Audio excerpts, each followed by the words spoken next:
हम लोगों को बैंकिंग का तीसरा यूनिट जिसका नाम है procedure for opening and operating of deposit account. आवाज़ नहीं करो तुम लोग। इसके पहले हम लोगों ने ये देख लिया है अच्छे से कि बैंक का मुख्य रूप से दो कार्य है। एक क्या है? डिपॉजिट स्वीकार करना, अर्थात लोगों के पास जो एक्सेस सेविंग है, एक्सेस सेविंग का मतलब जो उनके खर्चे से उनके पास अधिक है उसे मोबिलाइज करके अपने पास इकट्ठा करना, और उन लोगों की मदद करना जिनके खर्चे ज़्यादा हैं और पैसा उनके पास कम है। तो इसका मतलब कि ज़रूरतमंदों को पैसा देना यानी लोन करना, और जिनके पास अधिक है उनसे जमा कर लेना। मुख्य रूप से यही दो कार्य बैंक के।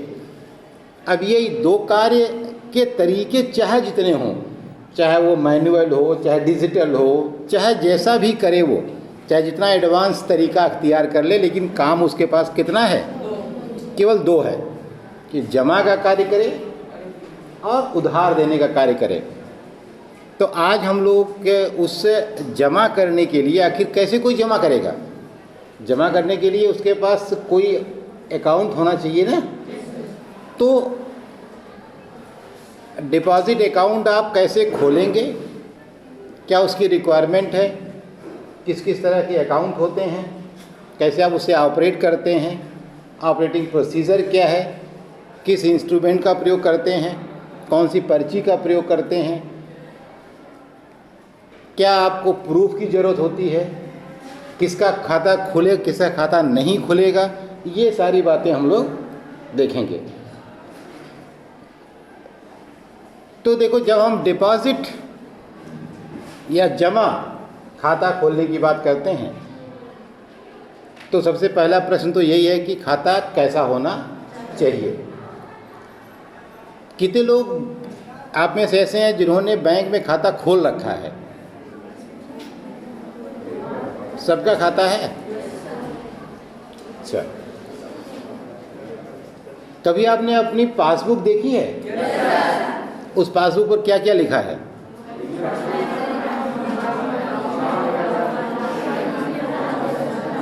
लिए हो पासबुक अपने पास? कौन लिया है? लाओ।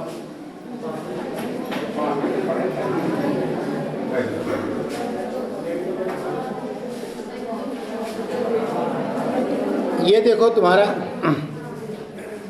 जब तुम बैंक में खाता खोलते हो तो बैंक तुमको एक इस तरह का पासबुक इशू करता है जिस पर तुम्हारे बैंकिंग ट्रांजैक्शन का सारा डिटेल प्रिंट रहता है। आवाज़ नहीं करो। और तुम्हारे खाते का क्या डिटेल है वह फ्रंट पेज पर इसके देखो लिखा हुआ है। अब इसमें देखो क्या क्या लिखा है। यहाँ तुम्हारा CIF नंबर है, अकाउंट नंबर है, कस्टमर नेम है, पिताजी का नाम है, phone number, email ID, date of birth, ठीक। और इधर फिर ब्रांच कहाँ पर आपकी बैंक है, बैंक का नाम, बैंक का मोबाइल नंबर, किस डेट को खुला है, और ये बैंक का IFSC कोड, ठीक है, जो यह बताता है कि उसका यूनिक ID कोड होता है जिसके आधार पर पैसा आप गलत जगह ट्रांसफ़र नहीं कर सकते। ये सब हम लोग आगे भी पढ़ेंगे डिटेल से, केवल इसको इसलिए कर दिया कि देख लो क्या है पासबुक। अब देखो, इसमें तुम्हारा जो है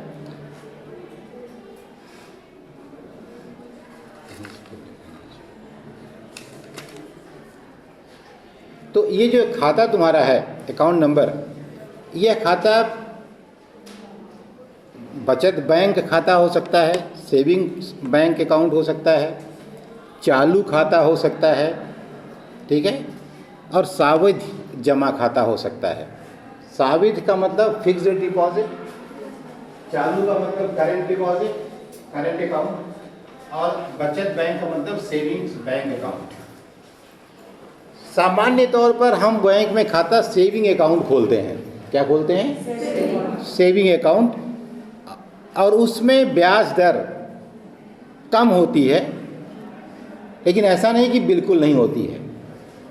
और उसमें ये आपको बैंक की सारी सुविधाएं, आप पैसा जमा करें, निकालें, सामान्य तौर से 2 दिन 4 दिन 6 दिन में निकालना चाहे तो निकाल लेंगे, 2-4-6 दिन में जमा करना चाहें तो जमा कर लेंगे। तो सामान्यतः हम लोग क्या करते हैं कि बचत बैंक खाता खोलते हैं, लेकिन जब हम व्यवसायी होते हैं या हमको जब बहुत फ्रीक्वेंट ट्रांजैक्शन करना होता है, कभी कभी दिन में 4-5 बार करना पड़ गया मान लीजिए, तो हम इतना सेविंग बैंक में नहीं कर पाते। ये सुविधा सेविंग बैंक अकाउंट आपको नहीं देता है। तो उसके लिए हमें करेंट अकाउंट, चालू खाते में ब्याज आपको बिल्कुल नहीं मिलता, लेकिन आपको सुविधाएं हैं कि आप दिन में 10 बार जमा करना चाहें 10 बार जमा करें, निकालना चाहें निकालें। तो उसमें आपको जैसे व्यापारी हैं जिनको कि दिन में 10 बार ड्राफ्ट बनवाना है, पैसा ट्रांसफ़र करना है, पैसा ज़्यादा अचानक उनकी दुकान पर 10 लाख रुपया हो गया, तुरंत बैंक भेज दो नहीं कोई उठा ले जाएगा, तो कई बार बैंक में जमा करना है, तो ये काम करेंट अकाउंट में किया जाता है। इसके अलावा जो तीसरा खाता होता है वो तुम्हारा फिक्स्ड डिपॉजिट होता है, जिसको आप कहते हैं सावधि जमा खाता।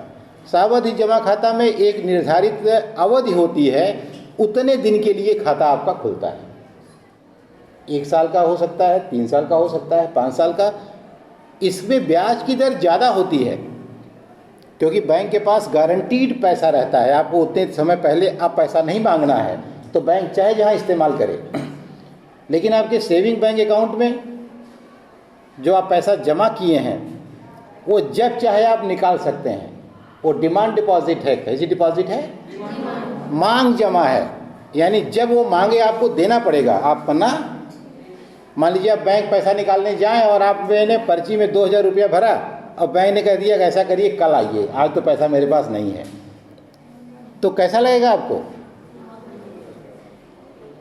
कैसा नहीं लगेगा। अगर उसने जैसे ही कहा कि आज नहीं पैसा है कल लीजिएगा, तो आप सोचेंगे कि ये तो बैंक लगता है गड़बड़ है, कल भाग जाएगी और कल सारा पैसा निकाल लो इसमें से। तो जो बैंक के प्रति हमारा आपका विश्वास है वह ख़त्म हो जाएगा। और एक फ्रेज यूज होता है run to bank. Run to bank का मतलब है कि हमको बैंक पर डाउट हो गया है, आप अकेले केवल पैसा नहीं निकालेंगे, तब आकर के हमसे भी कहेंगे सर आपका पैसा तो नहीं बैंक में है।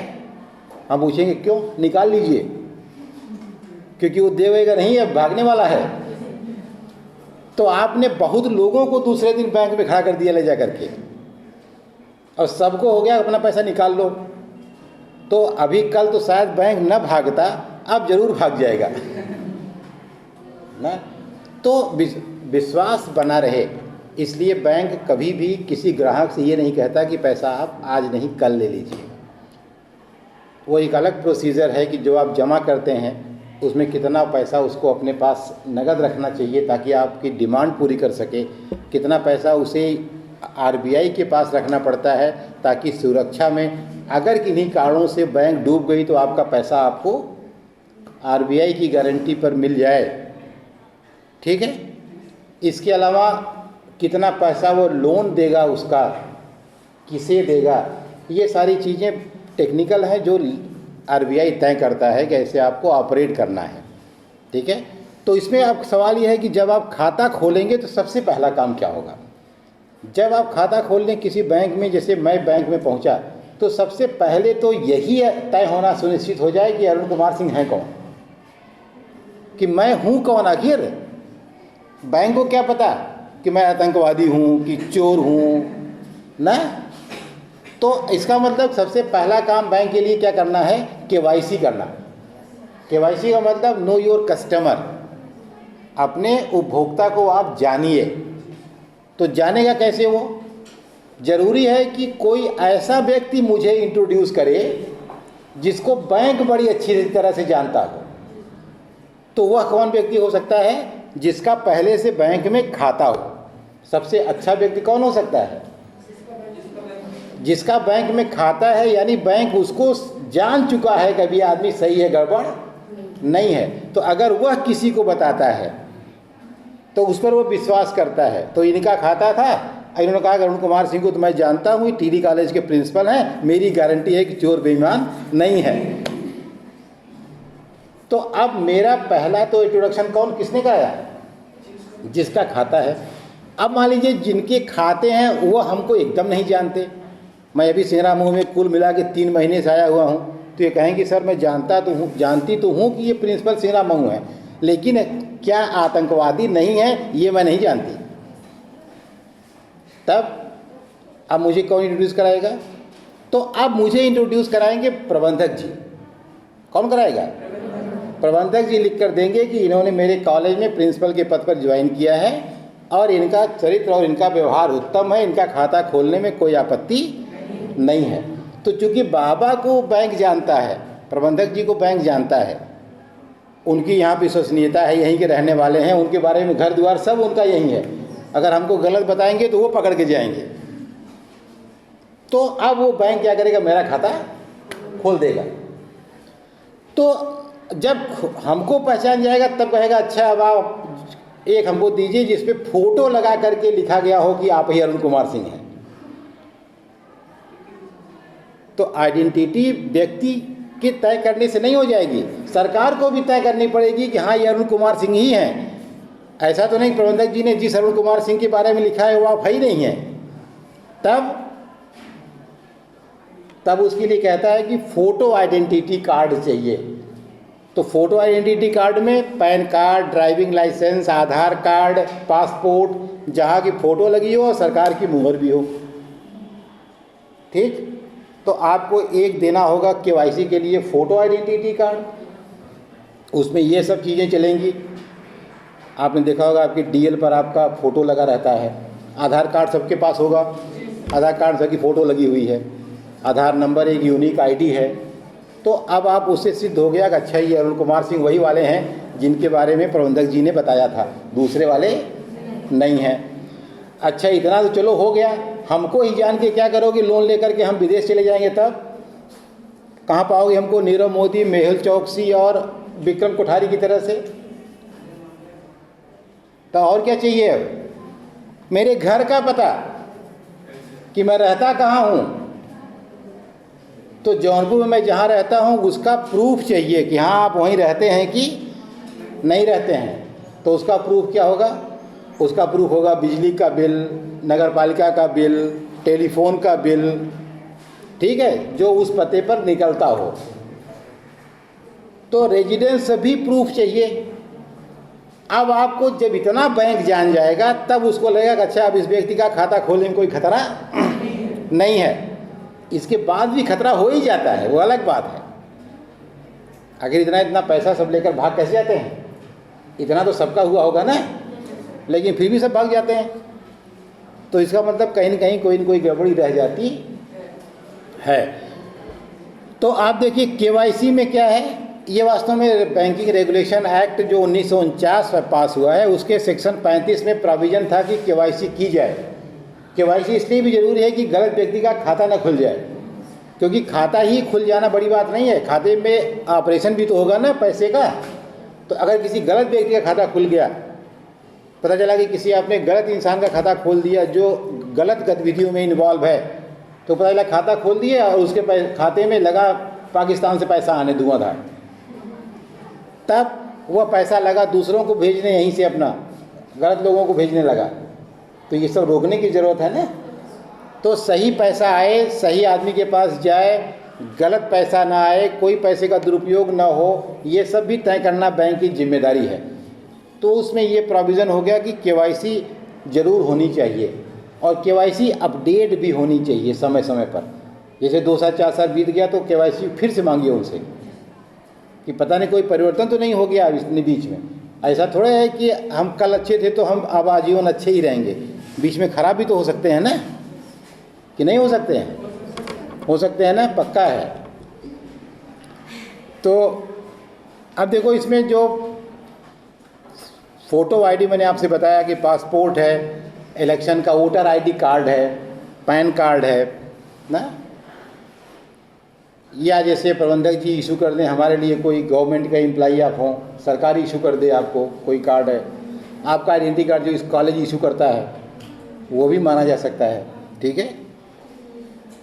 इसके अलावा रेजिडेंस में इनकम टैक्स असेसमेंट का जो हर साल आपको सर्टिफिकेट मिलता है वह काम करेगा, टेलीफोन का बिल काम करेगा। ठीक है। इसके अलावा 2 काम इसमें और होते हैं। एक आपकी स्पेसिमेन सिग्नेचर लगती है। बैंक आप देखते होंगे सिग्नेचर मिलाता है, जब आप बैंक में पैसा निकालने जाते हैं तो आप वो सिग्नेचर मिलाता है, तो आपका साइन वो अपलोड कर देता है। कहीं भी आप पैसा निकालेंगे आपका साइन वहाँ मिलेगा, तो सिग्नेचर आपकी ज़रूरी होती है वहाँ। और एक इम्पॉर्टेंट काम होता है नॉमिनेशन। नॉमिनेशन का मतलब ये होता है, जैसे मान लो मेरा खाता है, मेरे खाते में अगर नॉमिनेशन का मतलब हम किसको अधिकृत करते हैं कि मेरे न रहने पर ये पैसा किसको दिया जाए, कौन निकाल सकता है। अगर आप नॉमिनेशन पहले से कर दें कि अपने साथ अपने भाई को, अपनी पत्नी को, अपनी माता को, पिता को, किसी का नाम जोड़ लें अगर, तो उसमें कोई दिक्कत परेशानी हुई तो आपको आराम से पैसा उनको ट्रांसफ़र हो जाता है। अब चलो मान लो तुमने नहीं किया नॉमिनेशन, अक्सर लोग नहीं जानते, नहीं करते, या मान लो कभी कभी ध्यान नहीं जाता, तब उसमें दिक्कत क्या हुई कि मान लो कोई इमरजेंसी हो गई, तब एक लंबी प्रक्रिया होती है फिर, क्योंकि अब तो मेरे जैसे मान लो मेरी डेथ हो गई, तो मेरी डेथ के बाद किसी को यह सिद्ध करना कि ये इन्हीं के वारिस हैं, इन्हीं को मिलना चाहिए, तो उसके लिए तो एक पूरा लीगल प्रोसीजर हो गया ना सक्सेशन बनवाने के लिए। फिर तो सब बहुत सारी समस्याओं से बचने के लिए उचित होता है कि आप जब फार्म भरें तो उसमें नॉमिनेशन भी कर दें निश्चित रूप से। तो हालांकि बैंक करवा ही लेता है, लेकिन कभी कभी नहीं भी कराता है, या आप जानबूझकर नहीं करते हैं। जैसे यह स्वीकार ही हम नहीं करते ना कि हमको कुछ हो सकता है या हम मर सकते हैं, ये मानव स्वभाव है, हर आदमी मरता है, आश्चर्य की बात यह है। लेकिन कभी हम आप सोचते हैं कि हम भी मर जाएंगे? कितने लोग सोचते हैं? कोई नहीं सोचता, वो दिमाग में नहीं आता, पता नहीं कैसे। और अच्छी बात है, आना भी नहीं चाहिए। अगर आपके दिमाग में आ जाएगी तो फिर प्रगति रुक जाएगी, फिर दुनिया चलना बंद हो जाएगी, फिर सब लोग सोचेंगे फिर फालतू क्या करना काम धाम जब मरने है तो ना। इसलिए ये माया बहुत ज़रूरी है। अगर माया ख़त्म हो गई तो सारी सृष्टि क्या हो जाएगी? ख़त्म हो जाएगी। बस थोड़ा सा आपको आध्यात्मिक होने की ज़रूरत है, थोड़ा विवेकपूर्ण होने की ज़रूरत है, थोड़ा सही और गलत जानने की ज़रूरत है, उचित अनुचित जानने की ज़रूरत है। लेकिन आपको यह है नहीं ज़रूरी है कि आप सब छोड़ करके इंतज़ार करेंगे अब कब मरेंगे, ठीक है? वो गलत बात है। ठीक है, मरना तो सबको है, अटल सत्य है, उसको रोका नहीं जा सकता है। लेकिन जितने क्षण हैं आप, उतने क्षण आप अच्छा करिए, इस देश के लिए करिए, समाज के लिए करिए, अपनों के लिए करिए, ताकि आप सही में जब मरें तो लोगों को लगेगा आप मरे नहीं, आप जिंदा ही हैं ना। बहुत लोग मर करके भी कभी नहीं मरते हैं, और बहुत लोग जिंदा रह करके भी मरों से भी ज़्यादा बदतर होते हैं, ठीक है? तो इसलिए ऐसे रहने की ज़रूरत है। इसके अलावा जब बैंक आपका खाता खोलता है तो आपसे कुछ और भी डिटेल लेता है। क्यों लेता है? जैसे आपका खाता खोल दिया तो अगर आपकी बाकी डिटेल वो नहीं जानता है तो कैसे ये ट्रेस करेगा कि खाते का ऑपरेशन जो हो रहा है वो सही हो रहा है या गलत। जैसे उसने मुझसे नहीं पूछा कि मेरी तनख्वाह कितनी है, मेरा खाता खोल दिया, तो अब मेरे खाते में हर महीने कभी 5 लाख, कभी 8 लाख, कभी 10 लाख, कभी 20 लाख, कभी 25 लाख आ रहा है पैसा। तो कैसे वो जानेगा कि ये सही आ रहा है गलत आ रहा है? क्योंकि उसने जब कुछ पूछा ही नहीं है। तो अगर हमसे पूछ लिया है कि आप क्या करते हैं, मैंने कहा साहब हम तो पढ़ाते हैं, अध्यापक हैं। अच्छा, तनख्वाह कितनी पाते हैं? तो हमने उनको तनख्वाह कर दिया साहब 50,000 पाते हैं। तो अब इसका मतलब कि 50,000 ही आपकी कुल क्षमता है, उससे अधिक आप कुछ करने के लायक नहीं है। तो जैसे ही 5 लाख खाते में आया तुरंत पूछता है कहाँ से पाए, पूछेगा ना। तो अब हमको बताना पड़ेगा कि हम कहाँ से पाए। अगर हम सही सही समझा ले गए कि हम ज़मीन बेचे थे उसका पैसा मिला है, या हमारी ज़मीन हाईवे में चली गई है सरकार ने पैसा दिया है, देता है सरकार, देती पैसा ना, या मेरे भाई अमेरिका में रहते हैं उन्होंने पैसा भेजा है, ये देखिए भेजने का सर्टिफिकेट है, तब तो ठीक है। और अगर आप नहीं समझा पाए कि पैसा कहाँ से आया है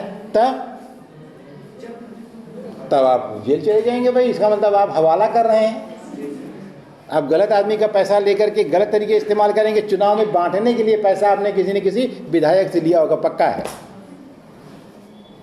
तो इस तरह से कोई गलत काम आप न करने पाएँ, इसके लिए बैंक क्या करता है, आपका व्यवसाय, आप काम क्या करते हैं, ऑक्यूपेशन आपका क्या है, सोर्सेज ऑफ फंड्स, आपकी आय के स्रोत क्या क्या हैं, आप बता सकते हैं साहब हम बहुत बड़े किसान हैं, खेती बहुत बड़ी करते हैं, 10-20 लाख रुपया मेरी खेती की इनकम है, नौकरी करते हैं उससे इनकम है, मेरा एक भट्टा चलता है उससे इनकम है, ठेकेदारी करते हैं, ठीक है, उसमें कोई बुराई नहीं, काम तो करने चाहिए। आप सही सही बता दीजिए कि आप क्या करते हैं, बस पैसा कमाने कोई नहीं मना करता कि आप रुपया खूब ज़्यादा मत कमाइए, खूब कमाइए, आप 50-60 लाख रुपया रोज़ कमाइए, कौन मना करता है, लेकिन सही तरीके से कमाइए, सरकार को उसका टैक्स दीजिए, व्यवस्थित तरीके से कमाइए, कोई प्रतिबंध नहीं है। इसके अलावा मंथली इनकम आपकी क्या है, आपका एनुअल टर्नओवर क्या है, पूरे साल में आप कितना कमाते कितना खर्चते हैं। टर्नओवर का मतलब आप जान लीजिए, टर्नओवर का मतलब आपकी इनकम नहीं होता है। जैसे आपने साल भर में 50 लाख का सामान बेचा, 50 लाख का खरीदा, तो 50 लाख खरीदा, 50 लाख का बेचा, तो आपकी 1 करोड़ इनकम थोड़े हुई। अरे उसमें लाभ 2%, 5%, 10% मुश्किल से होगा, बाकी तो लागत भी होगी ना। तो 1 करोड़ के टर्नओवर में 10% का लाभ हुआ तो आपको 10 लाख रुपया मिला। तो लेकिन टर्नओवर दिखाना चाहिए, बैलेंस शीट जब आप बनाते हैं तो टर्नओवर आप दिखाते हैं कि मेरा इतना बिजनेस है, और वास्तव में बिजनेस का बड़ा छोटा उसके टर्नओवर से तय होता है, ठीक है, उसके लाभ और हानि से तय नहीं होता है। इसके अलावा आपके साथ साथ जो आपकी एजुकेशनल क्वालिफिकेशन है, आप पढ़े लिखे कितना हैं, वो भी आपसे पूछता है। आपका स्पाउस जो है, आपका जो लाइफ पार्टनर है, आपकी पत्नी या आपके पति, दोनों, उनकी भी पूरी इन्फॉर्मेशन कि वो क्या करते हैं, कितना पढ़े लिखे हैं, कौन सी नौकरी करते हैं, कितना कमाते हैं, क्योंकि दोनों की इनकम मिला करके ही पूरी इनकम मानी जाएगी ना। इसके अलावा आपके परिवार का पूरा डिटेल, कोई आपके यहाँ विदेश, आपने फार्म में नहीं भरा है कि मेरा भाई विदेश रहता है, और जब 5 लाख आया तब कह रहे हैं मेरे भाई ने अमेरिका से भेजा है, तो फंस जाएंगे ना। फिर आपके यहाँ तो कोई अमेरिका में था ही नहीं, तो 5 लाख अमेरिका में कहाँ से आ गया। तो परिवार की इन्फॉर्मेशन आप उसमें फॉर्म में भरिए कि मेरा एक भाई, कोई रिलेटिव, मेरा बेटा ये विदेश रहता है, ठीक है। इसके अलावा अगर आप किसी और बैंक से डील करते हैं, तो आपका खाता यूनियन बैंक में भी है, कोऑपरेटिव बैंक में भी, तो बताइए, छुपा नहीं सकते कि खाता मेरा केवल यहीं खोल रहे हैं और कहीं नहीं है, ठीक है। इसके अलावा अगर आपको वर्तमान समय में कोई ऐसी साख की सुविधा किसी बैंक से मिली हुई है, मान लीजिए कि आप स्टेट बैंक में खाता खोल रहे हैं, यूनियन बैंक में पहले से आप 10 लाख की कैश क्रेडिट करा कर बैठे हुए हैं। अब तो मान लो मामला जब से ये हो गया, इलेक्ट्रॉनिक कोर बैंकिंग हो गई, तो थोड़ी सी अब चीज़ें बहुत आपके हाथ में नहीं रह गई। अब इलेक्ट्रॉनिक होने से मामला सब कुछ कैसा हो गया, ओपन हो गया। अभी कुछ दिन पहले एक बार LIC हाउसिंग फाइनेंस लिमिटेड से हम और एक हमारे मित्र मकान के लिए लोन लेने गए। तो जो हमारे मित्र हमारे साथ गए थे वो हमसे कहे कि आप हमारे लोन में गारंटर बन जाइएगा। हम कहे ठीक है भाई, बन जाएंगे। तो जो लोन देने वाला मैनेजर था वो मेरा ज़्यादा परिचित था, उनका कम परिचित था।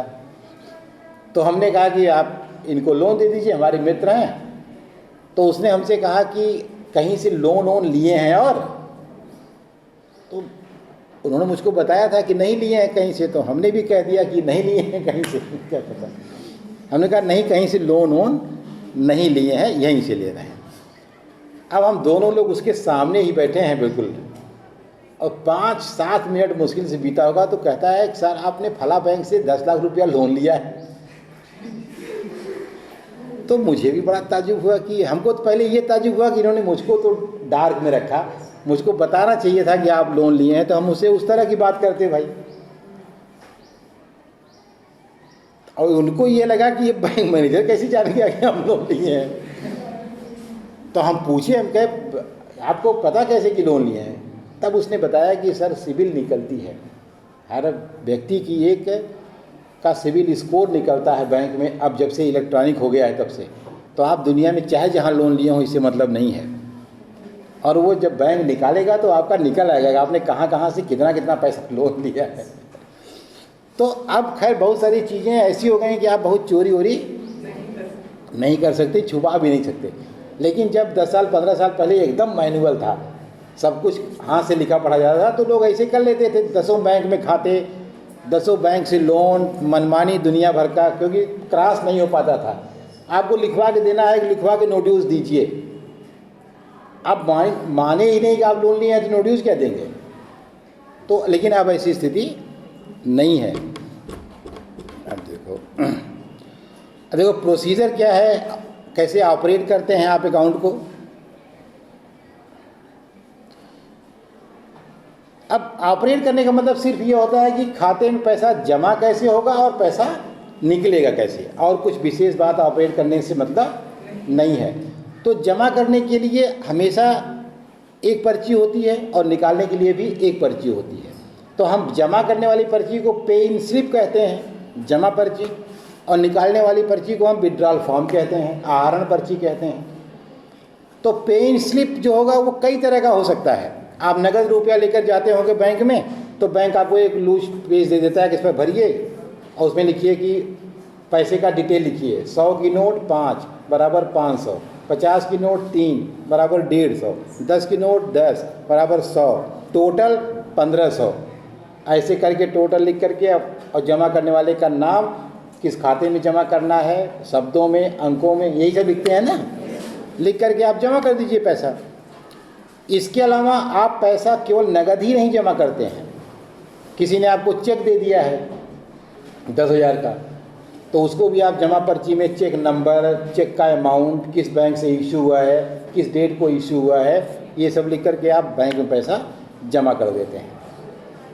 तो जमा करने का प्रोसीजर भी ये है। और निकालना अगर हो तो आप अपने चेक से भी निकालेंगे, तब भी यही लिखेंगे किसको देना है, कितना अमाउंट निकालना है, किस तारीख को देना है, अपना हस्ताक्षर करेंगे, पैसा मिल जाएगा।